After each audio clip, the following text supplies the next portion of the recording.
Radio Sucesos 101.7 FM presenta su noticiero Sucesos con Milton Pérez y Verónica Larrea. Un periodismo libre para una democracia plena. Los hechos y las opiniones de los sucesos que marcan nuestro tiempo.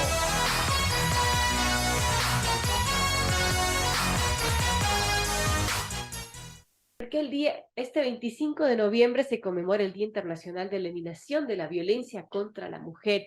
Y bueno, siempre se percibe desde varios ejes la violencia. Hoy vamos a abordar desde el eje económico. Y hay una noticia también del gobierno, y es que el gobierno prevé usar o destinar 739 millones de dólares para reducir la brecha de género y de violencia contra la mujer para el próximo año. Esto es el 3% del gasto total del presupuesto. De enero a octubre de este año, un promedio de 30 mujeres han sido víctimas de femicidio y muertes violentas cada mes. Ante esto, el gobierno se comprometió a implementar acciones para reducir la brecha de género y la violencia contra las mujeres. El presidente Lasso hizo la promesa 2 semanas después del femicidio de María Belén Bernal, ocurrido el 11 de septiembre en la Escuela Superior de Policía y convertido en los casos emblemáticos por las circunstancias en las que ocurrieron. Para implementar estas medidas prometidas, el presidente Lasso dijo que emitiría un decreto ejecutivo al respecto y reconoció que hacerlo demandaría más presupuesto público. El gobierno todavía no ha emitido este decreto, pero sí está la promesa del incremento de recursos que ya se refleja, de hecho, en la proforma presupuestaria del 2023. Así, el presupuesto para implementar estas políticas enfocadas en reducir la brecha de género en Ecuador serán de 793 millones de dólares para el próximo año. Se trata de un incremento de 130 millones frente a la asignación de este año. Esta asignación para cortar la desigualdad de género representa el 3% del total de gastos previstos en la proforma presupuestaria. Bien, eso como una introducción a este tema, hemos invitado a Susana Herrero, docente de la Facultad de Ciencias Económicas y Administrativas de la UDLA, para hablar de esta brecha de género en el ámbito económico, la brecha de salarios, de ingresos, que eso también implica violencia contra la mujer a propósito de este Día Internacional de Eliminación de la Violencia contra la Mujer, que será este 25 de noviembre. Y van a hablar de estos temas y además de abordar el eje de la familia, del entorno familiar y la violencia que sufren muchas mujeres lamentablemente, pero también está este eje económico que es básico abordarlo porque también es una forma de violencia. Gracias, Susana, por estar con nosotros. Bienvenida. Bueno, ¿qué nos puede comentar acerca de la violencia contra la mujer y estas brechas que existen, brechas de salarios, de ingresos, etcétera, y que aún se viven en la actualidad y se tratan de combatir? Gracias, Susana, por estar con nosotros. La escuchamos. Muchísimas gracias a vosotros por la invitación el día de hoy. Bueno, en Ecuador tenemos una brecha de ingresos del 16%, es decir, los hombres ganan un 16% más que las mujeres en Ecuador. No es un número disparatado, el promedio en América Latina es del 17%, en el mundo es en torno al 20%. Todos los países tienen esta brecha. El país que tiene la brecha más baja es Bélgica, pero aún así la tiene del 6%. Y esta brecha es importante entenderla porque siempre hay compañeros, familiares, amigos que nos dicen, bueno, pero es que yo soy doctor y las doctoras ganan lo mismo que yo, o yo soy abogada y mis compañeros abogados ganan lo mismo que yo. Y vale la pena que expliquemos realmente qué es esta brecha de género. Esta brecha de género significa que si yo he estudiado 5 años, mi ingreso va a ser menor en un 16-17% que un hombre que haya también estudiado 5 años. Es decir, lo que nosotros comparamos cuando vemos la brecha de género es el nivel de estudios que tienen hombres y mujeres. Es decir, al mismo nivel de estudios, la brecha de ingresos es de en torno al 16-17%. Y esto es especialmente grave porque cuando analizamos por deciles de ingresos de la población, nosotros vemos que para que una mujer pueda llegar a estudiar, pueda llegar a ganar lo mismo que un hombre, tiene que estudiar 3 años y medio más para poder llegar a ganar lo mismo que el hombre. Y cuando comparamos ingresos, lo que nosotros vemos es que para poder ganar lo mismo que los hombres, las mujeres tienen que trabajar 89 días más gratis al año. Es decir, nosotras en torno a septiembre, octubre, ya tenemos que empezar a asumir que estamos trabajando gratis lo que queda del año. No, impresionante estas Em, estadísticas, ¿no? Ahora, Susana, ¿por qué decimos que estas brechas también son parte de la violencia contra la mujer y que hay que combatir? Pues fíjate que hay tres razones fundamentales. La primera es que si ganamos menos, vamos a tener menos poder.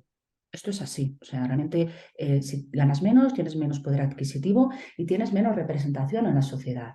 No podemos negar que los ingresos nos legitiman frente al resto de la ciudadanía. Si nosotras ganamos menos, estamos de alguna forma aceptando que nuestro valor es menor. Es decir, que lo que nosotros somos capaces de hacer es menos.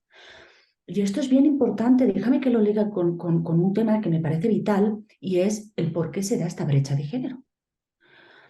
Y una de las razones fundamentales es porque el valor que nosotros le damos a las carreras y a las profesiones que normalmente hacen las mujeres, que tradicionalmente han hecho las mujeres, es menor que el valor que le damos a las profesiones que tradicionalmente han desarrollado los hombres. Entonces, tú ves que hay carreras como enfermería, em, como la docencia para los niños, que son carreras tradicionalmente desarrolladas por mujeres, que están menos valoradas, con lo cual menos retribuidas que carreras que tradicionalmente desarrollan los hombres, como puede ser electricista, como puede ser plomero, como puede ser, pero que se sobreentiende que tienen que estar mejor pagadas. ¿Por qué? Porque se sobreentiende que tienen que estar manteniendo a la familia. Esto es clave porque realmente esto nos invita a pensar cuál es el valor que nosotros le estamos dando a esta parte imprescindible del mundo profesional que están desarrollando las mujeres.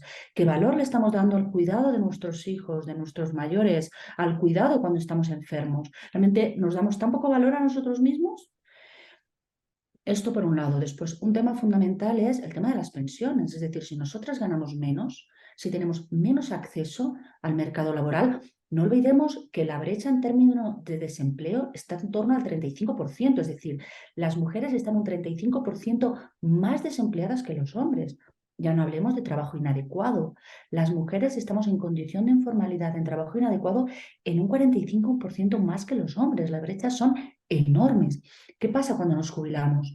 Que nuestras jubilaciones, en el caso de tenerlas, son mucho menores. Ya no hablemos de lo que habremos logrado ahorrar, con lo cual nos quedamos sometidas económicamente, ergo familiarmente, ergo socialmente, a la pareja con la que estamos.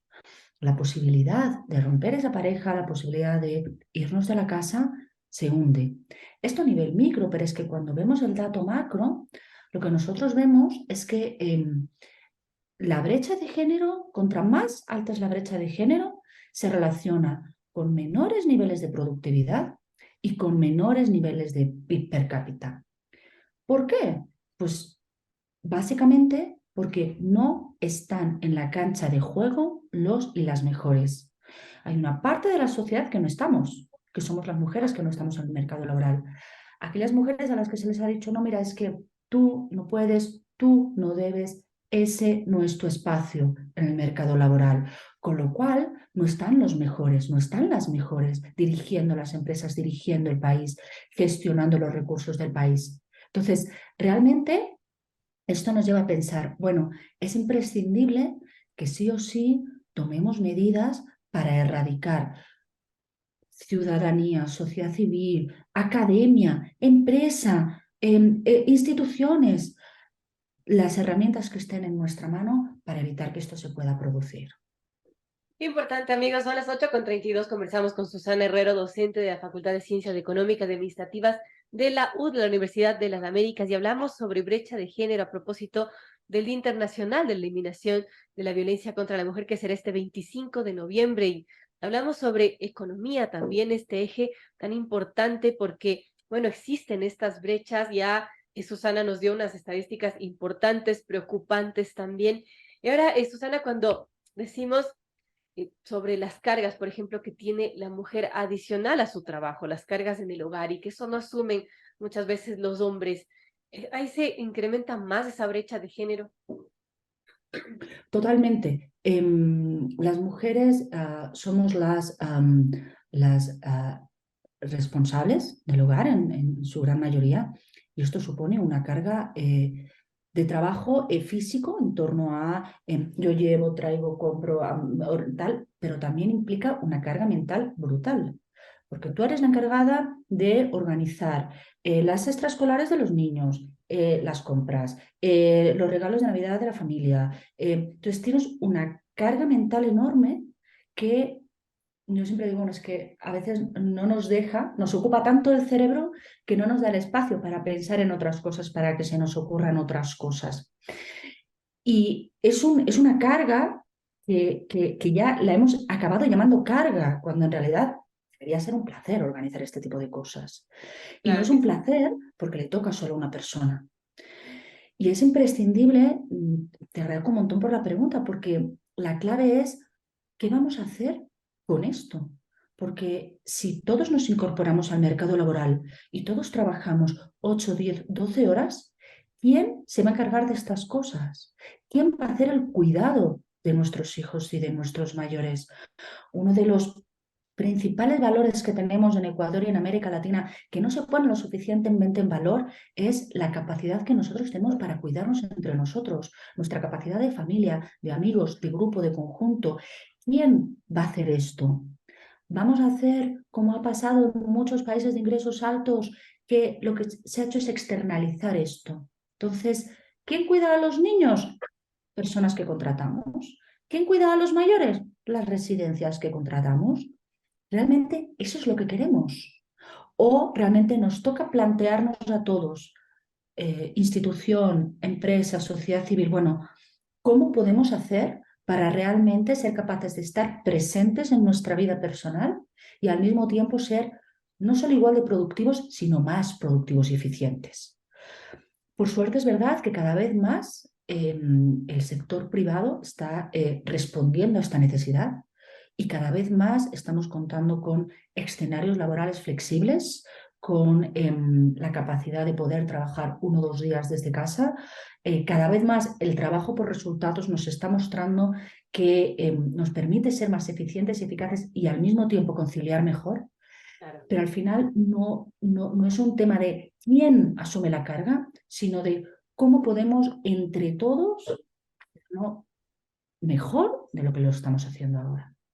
Claro, son temas estructurales, ¿no? Que se tendrían que replantear. Ya la pandemia nos dio quizás muchas lecciones de que sí se puede ser productivos desde casa, aunque para las mujeres creo que fue un reto enorme, ¿no? Tener a los niños, ser un poco de maestras, de trabajar en la casa, en el hogar y a la vez en el trabajo, ¿no?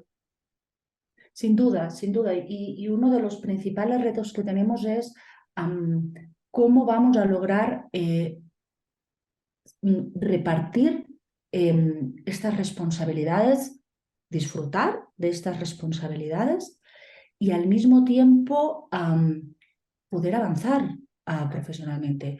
Hay un término que se llama el techo de cristal de las mujeres y es la imposibilidad para poder asumir cargos de responsabilidad. Pero es que, claro, son cargos que te invitan a trabajar 10, 12 horas diarias. ¿Cómo es posible compatibilizar eso con la responsabilidad de la crianza, con la responsabilidad del cuidado? Y este es un tema en el cual, por suerte, Ecuador está en un momento fantástico de su historia, porque todavía tenemos una pirámide poblacional que nos permite diseñar política pública para poder mantener una base de nacimientos de niños y de jóvenes lo suficientemente fuerte como para que alimente al resto de la sociedad. ¿Por qué? Porque lo que está pasando en países como, por ejemplo, España, es que ya no nacen niños. Entonces, se estima que de aquí a 10 años en España, el pasillo de pañales para adultos va a ser mayor que Wow, el pasillo en el supermercado de pañales para bebés. increíble. Entonces, realmente hay un problema gravísimo que se asienta sobre la base de que las mujeres ya no quieren tener hijos, porque la responsabilidad recae sobre ellas y su vida profesional se ve absolutamente limitada. Entonces, realmente, ¿cómo podemos realmente replantearnos un futuro en el cual todos podamos desarrollarnos profesionalmente, si queremos, seamos más eficientes y eficaces? para mejorar los niveles de productividad que siguen siendo un lastre enorme en nuestra economía y que no logramos resolver, y al mismo tiempo ser capaces de estar con nuestras familias, de ser presentes, de estar ahí con nuestros hijos y con nuestros mayores. ¿Cómo es posible que podamos lograr todo eso? Yo estoy segura de que vamos a poder, pero tenemos que ser conscientes de que tenemos un reto ante nosotros y de que podemos hacerlo. Probablemente seamos los primeros, pero vamos a poder hacerlo. Importante reflexionar sobre estos temas. Gracias a Susana Herrera, docente de la Facultad de Ciencias Económicas y Administrativas de la UDLA, de la Universidad de las Américas. Importante hablar sobre la violencia contra la mujer a propósito de este Día Internacional de Eliminación de la Violencia contra la Mujer, que será este 25 de noviembre, pero también importante hablar sobre esto, las brechas que aún existen y que el mundo entero las tiene. Unos países más, otros países menos, pero sin duda algo para reflexionar y para intentar cambiar. Gracias, Susana, por estar con nosotros.